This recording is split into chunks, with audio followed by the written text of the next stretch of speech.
जय श्री कृष्ण। आज हम कार्तिक महात्म के 23वें अध्याय का पाठ करेंगे, जिसमें तुलसी और आंवले के महत्व को बताया गया है। तो आइए 23वें अध्याय का पाठ आरंभ करते हैं। नारद जी बोले, हे राजन, यही कारण है कि कार्तिक मास के व्रत उद्यापन में तुलसी की जड़ में भगवान विष्णु जी की पूजा की जाती है। तुलसी भगवान विष्णु को अधिक प्रीति प्रदान करने वाली मानी गई है। राजन, जिसके घर में तुलसी वन है वो घर तीर्थ के समान है। वहाँ यमदूत नहीं आते। तुलसी का पौधा सदैव पापों का नाश करने वाला तथा अभिष्ट कामनाओं को सिद्ध करने वाला है। जो श्रेष्ठ मनुष्य तुलसी का पौधा लगाते हैं वे यमराज को नहीं देखते हैं।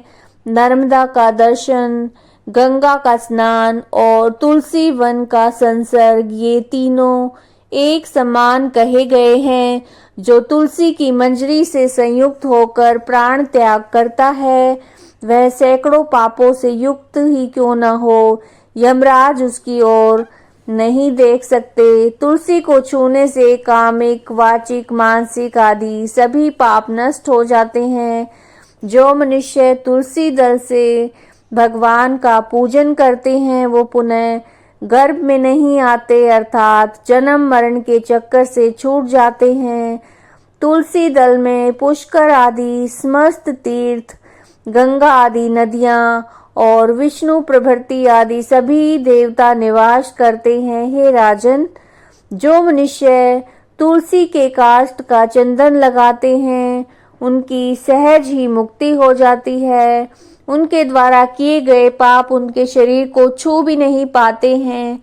जहाँ तुलसी के पौधे की छाया होती है वहाँ पर पितरों की तृप्ति के लिए श्राद्ध करना चाहिए।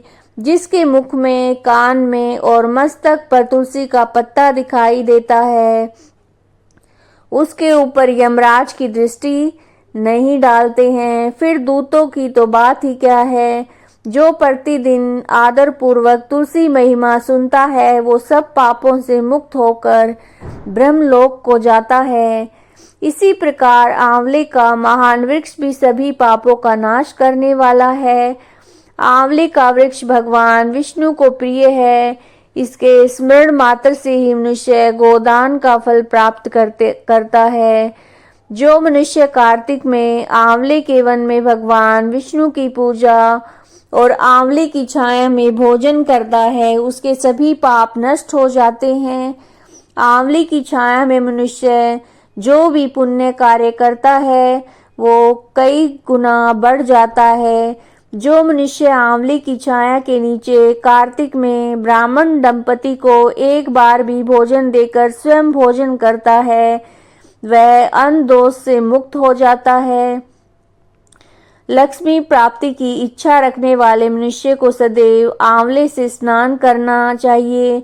नवमी, अमावस्या, सप्तमी, संक्रांति, रविवार, चंद्र ग्रहण और सूर्य ग्रहण के दिन आंवले से स्नान नहीं करना चाहिए।